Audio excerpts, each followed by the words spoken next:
আর রাতে দেখো ঠিক আমার জন্য ঘুগনি নিয়ে এসছে। আর ঘুগনি তোমার জন্য একটা রুটি আছে তো। আমি অর্ধেক খাবো। করছিস না ভালো লাগে না। খাইয়েই তো দিচ্ছি। আমি নিজে খাচ্ছি। ঘুগনিটা খাচ্ছ, আমি তো রুটিটা মুখে দিয়ে দিচ্ছি। তুমি এক্ষুনি বলছিলে না শীতকালে একদিন হলেও আমি নাকি তোমায় খাইয়ে দিই, তা শীত তো চলেই গেল, সত্যি তাই বন্ধু। সেই জন্য আজকে খাইয়ে দিলাম। আগে আর আমার চিকেন দেখো বন্ধুরা, আমার চিকেন খাও। আর এই রুটিটা তোমার। আচ্ছা বনুয়া আর একটু ঘুগনি দেবো আমি? না না না, আমার এটাতেই হয়ে যাবে। ছেলে এখান থেকে একটু খাবে। ভালো না ঘুগনিটা? ঘরোয়া ঘুগনি। ঘরোয়া ঘুগনি। না সত্যি ঘরোয়া, ভালো বানিয়েছে। এর উপর দিয়ে একটু পেঁয়াজ কুচি বলে আর দিয়ে এটা কি নিরামিষ ঘুগনি? না কিন্তু একটু মশলার গন্ধ পাচ্ছি না। পেঁয়াজ রসুন।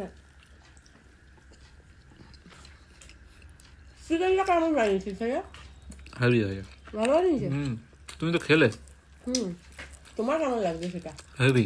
এর মধ্যে একটু তেঁতুল জল আর একটু পেঁয়াজ কুচি, ধনে পাতা কুচি আর শসা কুচি আর ঝুড়ি ভাজা। হেভি লাগবে। ও নারকেল কুচি। এত বড় বড় দিও না। ছোটই দিয়েছি। এই নো আর তো চলো বন্ধুরা, খাওয়া দাওয়া শেষ করি আজকের মতন। Good night, tata.